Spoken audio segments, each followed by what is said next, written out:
हवा चल रही थी। ऐसे समय शिवजी तथा पार्वती जी एक सुंदर आसन पर विराजमान होकर इस छटा को देख रहे थे। श्री पार्वती जी बोली, हे नाथ, आज तो चौपड़वासे का खेल खेलना चाहिए। महादेव जी ने कहा, ठीक है, पर इस खेल में छल कपट बहुत होता है, इसलिए हार जीत का साक्षी का निर्णय कौन देगा। तब तो पार्वती जी ने अपने अंग से मेल उतार कर उसका एक पुतला बनाकर दिखा दिया, जिसे महादेव जी सर जीवन कर बोले, हे पुत्र अंगद, हम दोनों चौपड़वासे का खेल खेल रहे हैं, सो तू हमारे हारने जीतने की साख बनना।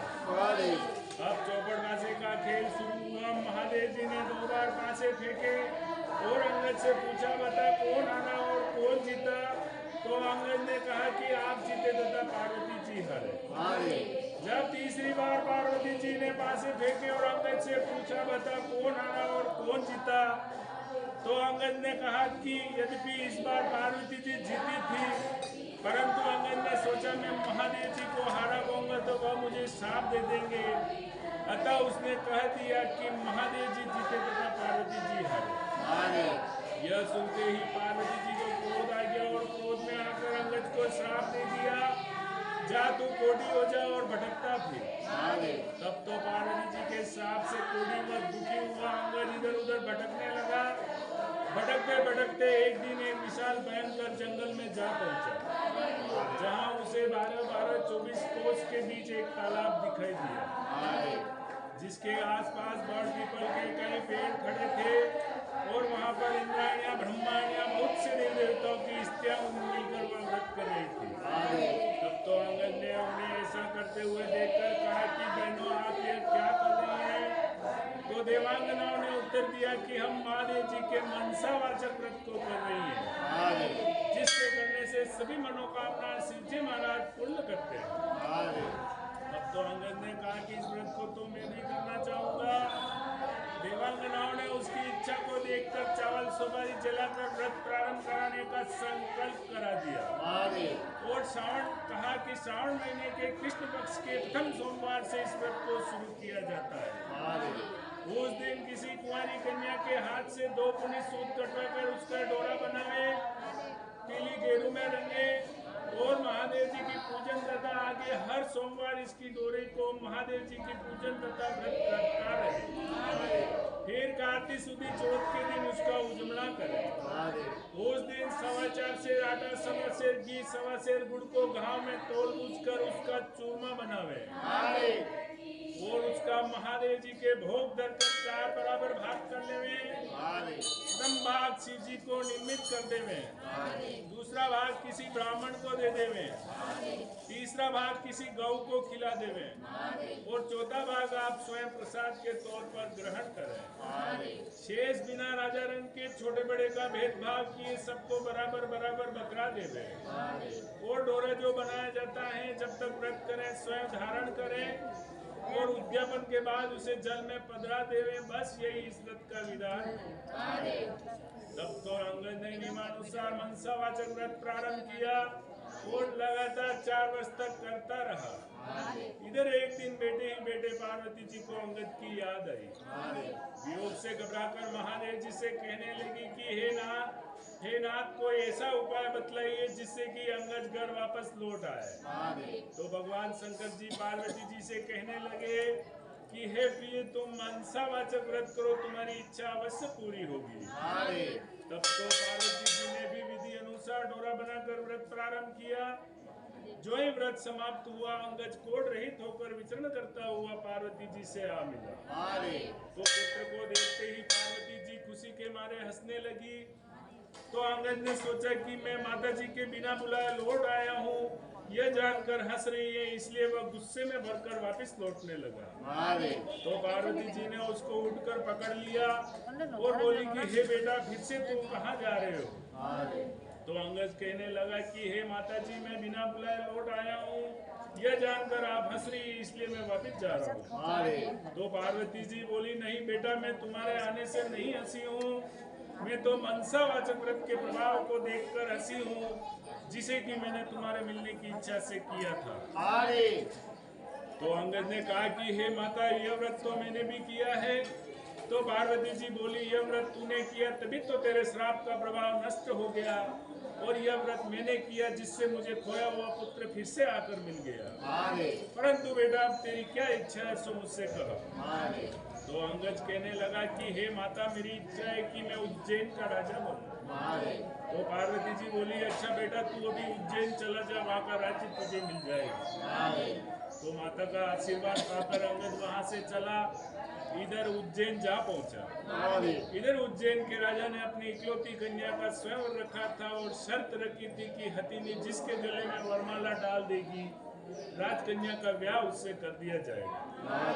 अतः स्वयंवर के ठीक समय पर एक हथिनी को श्रृंगार कराया गया और उसकी सुंड में वरमाला देकर कहा गया कि हे हथिनी, तू देवी के समान है, अतः इस सभा में जो तुम्हें राजकन्या के योग्य वर दिखाई दे, उसके गले में वरमाला डाल दे। इधर हथिनी माला लेकर चली, जहां अंगद बेटा था वहां पहुंचकर उसके गले में वरमाला डाल दी। यह देखकर लोगों ने कहा कि यह न मालूम कौन है, हथिनी चूक गई है। अतः इस लड़के को अंगद को वहां से हटा दिया गया। फिर हथिनी को माला देकर प्रार्थना की गई, हे हथिनी, इस सभा में जो तुम्हें राजकन्या के योग्य वर दिखाई दे, जो उज्जैन का राज्य अच्छी तरह संभाल सके, उसके गले में वरमाला डाल दे। इधर दूसरी बार माला लेकर चली और जहाँ पर अंगद बेटा था वहाँ पहुंचकर उसके गले में वरमाला डाल दी। तो लोग कहने लगे कि हथिनी इस लड़के से परच गई है, अतः उसे दरवाजे से बाहर बिठा दिया गया। परंतु जब हथिनी को तीसरी बार माला दी गई, तो हथिनी दरवाजे से बाहर निकलकर फिर से उसी बालक के गले में वरमाला पहना दी। तो फिर क्या था, राजा ने कहा, जैसा होनहार है होगा। नगर सेठ को बुलवाया और कहा कि इस बालक को तुम अपने घर ले जाओ, कला लग्न पर इसे श्रृंगार कराकर बारात सजाकर लग्न के समय ले आओ।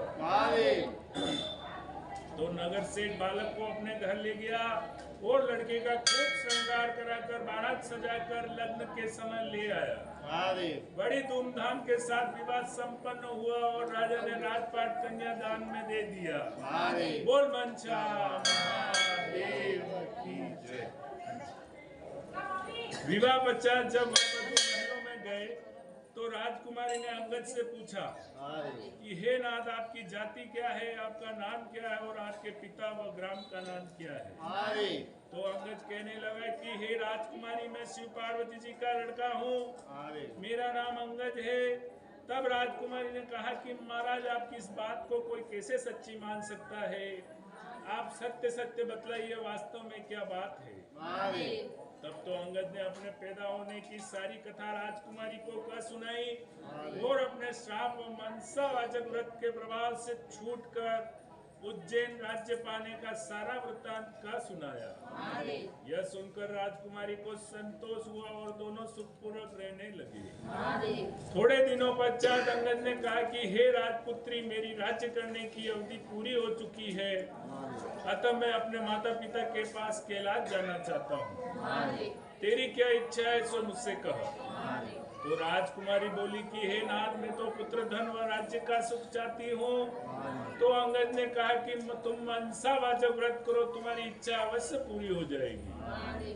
तो राजपुत्री बोली कि हे नाथ, जब आप कैलाश चले जाएंगे तो मेरे पुत्र कैसे होगा। तो अंगद ने कहा कि हे राजपुत्री, तुम्हें मनसावाचक व्रत के प्रभाव से तुम्हें बिना गर्भावास के पुत्र मिलेगा। ऐसा कहकर मनसावाचक व्रत की सारी विधि समझाकर अंगद वहां से कैलाश चले गए। इधर राजकुमारी ने पति की आज्ञा अनुसार मनसावाचक व्रत शुरू किया और लगातार 4 वर्ष तक करती रही। इधर भगवान शंकर जी बहुत प्रसन्न हो गए और एक दिन जब रानी दातुन कर रही थी तो अपनी दासी को ऊपर महल में जल की जारी लेने के लिए भेजा। जब दासी ऊपर महल में जाकर क्या देखती है कि एक सोने के पालने में एक सुंदर सा बालक सोया हुआ अपना अंगूठा चूस रहा है। तो दासी ने दौड़ते हुए रानी को ऊपर ले गई और सारा हाल कहा।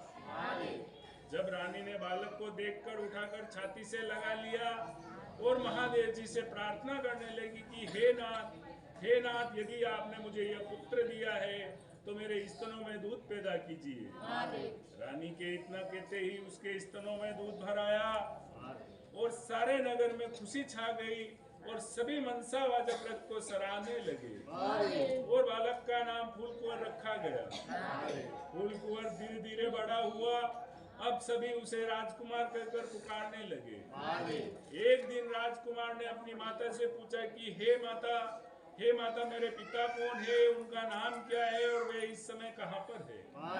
तो रानी ने कहा कि हे पुत्र, तेरे पिता का नाम अंगद है, वे महादेव जी के पुत्र हैं और इस समय कैलाश में हैं। तो राजकुमार ने कहा कि हे माता, मृत्यु लोक में इस बात को कोई कैसे सच्ची मान सकता है? आप सत्य सत्य बतलाइए, वास्तव में क्या बात है? तो रानी ने अंगद की उत्पत्ति, उनके श्राप व मनसावाचक व्रत के प्रताप से उज्जैन राज्य पाने की सारी बातें कह सुनाई और उनकी स्वयं की उत्पत्ति की आदि बातें कह सुनाई और कहा कि हे पुत्र, मनसावाचक व्रत करने वाले मनुष्य के लिए कोई भी बात असंभव नहीं है। यदि तुझे इसके पराक्रम का भान नहीं है तो तू स्वयं करके इसके फल को प्रत्यक्ष रूप से देख सकता है। तो फूलकुंवर कहने लगा कि हे माता, मेरी इच्छा है कि चेदीराज की कन्या, जो दुनिया की सबसे अधिक सुंदर मानी जाती है, उसके साथ मेरा विवाह हो। क्या इस व्रत के करने से ऐसा हो सकता है? तो रानी ने कहा कि हे पुत्र, यह व्रत करने से तुम्हारी इच्छा अवश्य पूरी होगी। तब तो फूलकुंवर ने माता से संपूर्ण विधि पूछकर व्रत प्रारंभ किया और लगातार 4 वर्ष तक करता रहा। भगवान शंकर जी फूलकुंवर पर बहुत प्रसन्न हुए और चेदीराज के स्वप्न में दर्शन देकर कहा कि हे राजा, तो मेरे कहने से अपनी राजकुमारी का विवाह उज्जैन के राजकुमार फूलकुंवर से कर दे। तो चेदीराज ने भगवान शिव जी के वचन सुनकर अपनी कन्या का विवाह उज्जैन के राजकुमार फूलकुंवर से कर दिया। अब तो फूलकुंवर भी राजा हो गया। एक दिन राजा फूलकुंवर शिकार खेलने के लिए वन में गया और उसको कोई शिकार हाथ न आया और भूख प्यास के व्याकुल होकर एक बाग में आराम करने लगा। देव योग से वहां पर कोई ब्राह्मण आ पहुंचा और राजा को पंचांग सुनाया और कहा कि आज मनसावाचक व्रत अर्थात कार्तिक सुदी चौथ का उजरने का दिन है। तो राजा ने कहा कि हे विप्रराज, मुझसे तो भूल हो गई, आप मुझे भी पूजन करा दें। तो ब्राह्मण ने पूजा के लिए रानी के पास खबर भेजी कि राजा साहब शिकार के लिए वन में ठहरे हैं। आज उनके कार्तिक सुदी चौथ अर्थात मनसावाचक व्रत के उजरने का दिन है, इसलिए 4.25 सेर आटा, 1.25 सेर घी, 1.25 सेर गुड़ का चूरमा बनाकर मंगवाया है। इस पर रानी ने सोचा कि फौज के कई आदमी साथ है, इतने से चूरमे से क्या होगा। इसलिए उसने गाड़ी भरकर चूरमा भेज दिया। नियम विरुद्ध अधिक सामान होने से महादेव जी ने कोप किया और राजा के स्वप्न में दर्शन देकर कहा कि हे राजा, तू अपनी रानी को राज्य से निकाल दे, नहीं तो मैं तेरे राज्य को नष्ट भ्रष्ट कर दूंगा। तो राजा ने दोबारा चूरमा बनाकर व्रत पूरा किया और महादेव जी के कथन अनुसार रानी को महल से निकलवा दिया। अब रानी किले से रवाना हुई। थोड़ी दूर जाने पर उसे दीवान मिला। तो दीवान जी ने पूछा कि रानी जी, आप कहाँ पधार रही हो? तो रानी ने सब बात बताई। तब दीवान ने कहा कि मैं राजा साहब को समझा कर मना लूंगा, तब तक आप मेरी हवेली में पधारे। रानी जो ही दीवान की हवेली में गई तो दीवान अंधा हो गया। तब दीवान ने भी हाथ जोड़कर कहा कि आप यहाँ से पधारिए। अब रानी वहाँ से रवाना हुई, आगे चली तो उसे नगर सेठ मिला। उसने भी यही कहा कि राजा साहब को समझाकर मना लूंगा, तब तक आप मेरे घर में विराजिए। जो ही रानी नगर सेठ के घर में गई तो नगर सेठ की हुनिया चलना बंद हो गई और कई तरह के उपद्रव होने लगे। तब तो नगर सेठ ने भी हाथ जोड़कर कहा कि आप यहाँ से पधारिए। अब रानी वहाँ से आगे गई, राजा जी का कुम्हार मिला। उसे भी दया आ गई और रानी को अपने घर ले गया। रानी के वहाँ जाते ही कुम्हार का हवा बैठ गया और सारे बर्तन फूट गए और कुमार स्वयं अंधा हो गया। तब तो कुमार ने भी रानी को वहां से चले जाने की प्रार्थना की। अब रानी वहां से गई तो आगे माली मिला।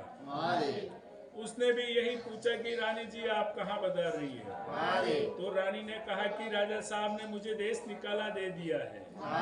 तो माली को भी रानी पर दया आ गई। वह उसे अपने बाग में ले गया और कहा कि राजा जी का क्रोध शांत हो तब तक आप मेरे बाग में रहिए। रानी के वहां जाते ही बाग के सारे पेड़ पौधे सूखकर जलने लगे। खेत कुओं का पानी सूख गया और माली को भी कम दिखने लगा। तब तो माली ने भी रानी को वहां से चले जाने को कह दिया। अब रानी वहां से निकलकर विचार करने लगी कि मुझसे ऐसा क्या पाप हो गया है कि मैं जहाँ भी जाती हूँ वहाँ सत्यानाश होने लगता है। ऐसा सोचते सोचते वह आगे चली तो क्या देखती है कि एक पूछने पर मालूम होता है आगे दो रास्ते हैं। पूछने पर मालूम होता है एक रास्ता 6 महीने का और एक रास्ता 3 दिन का। रानी 3 दिन के रास्ते से चली तो रास्ते में उसे एक क्षिप्रा नाम की नदी मिली। रानी ने दुख के मारे उसमें कूदकर आत्महत्या करनी चाहिए।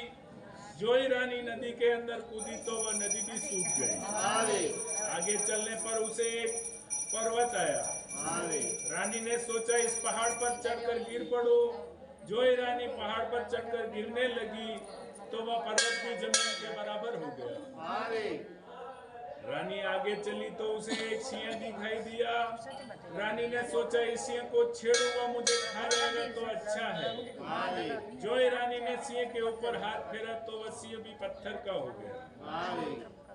आगे जाने के बाद उसे एक बड़ा भारी अजगर सर्प दिखाई दिया। रानी ने मरने की इच्छा से सर्प को छेड़ा तो वह सर्प भी रस्सी का हो गया। रानी हार खाकर आगे चली तो देखती है कि एक बड़ा भारी पीपल का वृक्ष है। उसके पास एक सुंदर कुआं बना हुआ है, एक मंदिर बना हुआ है। रानी मंदिर में जाकर मुंह ढककर बैठ गई। ओम नमः शिवाय ओम नमः शिवाय इस पंचाक्षरी मंत्र को जपने लगी। उस दिन काती सुदी चौथ के उजड़ने का दिन था और मंदिर का पुजारी नाथ गांव में सामान लेने के लिए गया था। वहां पर उसको कुत्तों ने काट खाया। तो पुजारी नाथ विचार करने लगा कि आज मेरे आश्रम में ऐसा कौन पापी आ पहुंचा है जिसके कारण यह उत्पात हुआ है। तो नाथ जी ने मंदिर में आकर एक स्त्री को बैठा देखा तो सोचने लगी कि आज मेरे आश्रम में कोई डाकणी या भूतनी आ गई है। तो रानी ने नाथ जी को देखकर विनय पूर्वक बोली कि हे महाराज मैं न तो कोई डाकण हूँ न भूतनी हूँ, मैं तो मानवी हूँ, आकाश की गहरी जमीन की झेली एक दुखी स्त्री हूँ। यदि आप मुझे धर्म की बेटी बनाओ तो मैं अपना सारा वेद को हूँ। नाथ जी ने यह स्वीकार कर लिया। तब रानी ने अपना सारा किस्सा कहा और फिर वहां से जाने लगी।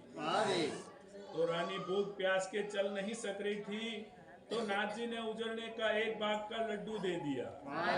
लड्डू को देखते ही रानी को व्रत की याद आई। इतने में नाथ जी ने कह दिया कि यह मनसावाचक व्रत का प्रसाद है, यह इसका नियम है, कोई राजा हो तो अधिक प्रसाद न बनावे, इसलिए यह एक भाग का लड्डू है। तब रानी को समझ में आ गई कि मैंने चूरमा ज्यादा भेजा था, इसलिए मुझ पर महादेव जी ने कोप किया है। ऐसा विचार कर रानी ने नाथ जी से कहा कि हे महाराज इस व्रत को तो मैं भी करना चाहती हूँ। तब नाथ जी ने कहा कि यह श्रावण महीने का प्रथम सोमवार आ रहा है, उस दिन इस व्रत को तुम शुरू करना। तो रानी ने नियमानुसार व्रत शुरू किया और जब कार्तिक सुदी चौथ का दिन आया तो नाथ जी गांव में जाकर सामान ले आए। गुड़ सवा सेर, घी सवा सेर, गुड़ सवा सेर, 4 सेर आटे का चूरमा बनाया और कुंवारी कन्या से पौनी सूती सूत कटवाया, दोरा बनाया, चूरमे के 4 भाग किए, शिव पार्वती जी की चित मन से पूजा की। इस प्रकार रानी को व्रत करते हुए 4 वर्ष हो गए और महादेव जी राजा फूलपुर के स्वप्न में दर्शन देकर कहा कि हे राजा तू अपनी रानी को राज्य में बुलवा ले, नहीं तो मैं तेरे राज्य को नष्ट भ्रष्ट कर दूंगा। तब राजा ने कहा कि महाराज अब रानी का कैसे पता लगेगा, आपकी आज्ञा से ही तो मैंने उसे देश निकाला दे दिया है। तो महादेव जी कहने लगी कि हे राजा तू अपने 4 विश्वासी नौकरों को पूर्व के दरवाजे भेज दे, वहां उन्हें बिना नाथों बेलों की गाड़ी मिलेगी, वे चारों लोग उसमें बैठ जावे, वह गाड़ी उन्हें वहीं पर ले जाएगी जहां पर तुम्हारी रानी है। तो प्रातः काल होते ही राजा ने अपने 4 आदमी भेज दिए, उन्हें बिना नाथों बेलों की गाड़ी मिली, वे चारों लोग उसमें बैठ गए, वह गाड़ी उन्हें वहीं पर ले गई जहां पर रानी रहती थी। तो सेवकों ने रानी को पहचान लिया और कहा कि रानी जी हम आपको लेने के लिए आए हैं, इसलिए राजा साहब ने भेजा है। तब रानी ने नाथ जी से कहा कि मैं आपकी बेटी हूँ, आप मुझे सीख देकर भेजो तो मैं जाऊँ। तब नाथ जी ने मिट्टी के हाथी, घोड़े, रथ, पालकी आदि बनाकर मंत्र के छींटे दे दिए, जिससे वह सच्चे हाथी, घोड़े, रथ, पालकी बन गए। तब रानी ने फिर से कहा कि हे पिताजी, रास्ते में मेरे छूने से कई जीवों का नुकसान हुआ है, उनका भी उद्धार होना चाहिए, नहीं तो मुझे पाप लगेगा। तो नाथ जी ने शिव जी के निर्मल्य स्नान कराए हुए जल की जारी भरकर दी और कहा कि हे बेटी तू ओम नमः शिवाय कहकर जिसके ऊपर जल की जारी का छींटा डालेगी तो वह पुनः अपने असली स्वरूप को प्राप्त हो जाएगा। तब रानी ने जल की जारी लेकर नाथ जी को प्रणाम करके चारों सेवकों के साथ रथ पालकी में बैठकर रवाना हुई। चलते चलते उसे रास्ते में वह सर्प आया जो रानी के छूने से रस्सी हो गया था। तो रानी ने ओम नमः शिवाय कहकर मंत्र का उच्चारण कर जल की जारी का छींटा डाला, तो वह सर्प पहले जैसा सर्प बनकर चलने लगा। आगे वह सिंह आया जो पत्थर होकर पड़ा मिला। तो रानी ने ओम नमः शिवाय पढ़कर जो ही जल की जारी का छींटा डाला तो वह जीवित होकर गरजता हुआ वन में चला गया। आगे वही पहाड़ आया जो रानी के स्पर्श से जमीन में धंस गया था। तो रानी ने ओम नमः शिवाय कहकर जो ही जल की जारी का छींटा डाला तो वह पहले जैसा पर्वत हो गया। आगे जाते जाते वह नदी आई जो रानी के स्पर्श से सूख गई थी। तो रानी ने ओम नमः शिवाय कहकर जो ही जल की जारी का छींटा डाला तो वह पहले जैसे गहरे निर्मल जल से बहने लगी। अब रानी ने पालकी फौज आदि को किले में भेज दिया, खुद उस बाग में गई जो उसके कारण सूख गया था। तो बागवान ने रानी को देखकर कहा कि हे रानी जी आप फिर से क्यों आ रही हैं? पहले ही आपके कारण यह बाग सूख गया था। परंतु रानी के समझाने बुझाने के बाद माली ने फाटक खोला।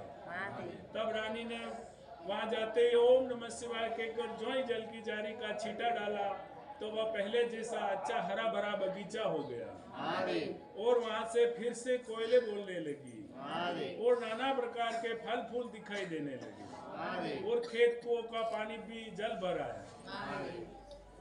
अब रानी वहां से कुमार के यहाँ पर पहुंची जो अंधा हो गया था। तो रानी के वहां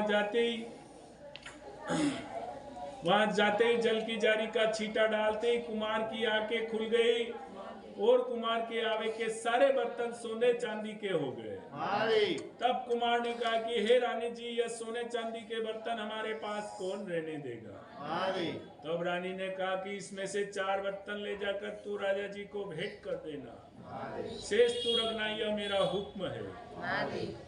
इस प्रकार रानी नगर सेठ के घर पर गई तो नगर सेठ की हुंडिया सिकरने लगी, व्यापार में लाभ होने लगा। तब नगर सेठ ने कहा कि अन्नदाता आपके पधारने से रिद्धि सिद्धि हुई है, अतः मैं खुशी से सारी नगरी को जितवाना चाहता हूँ।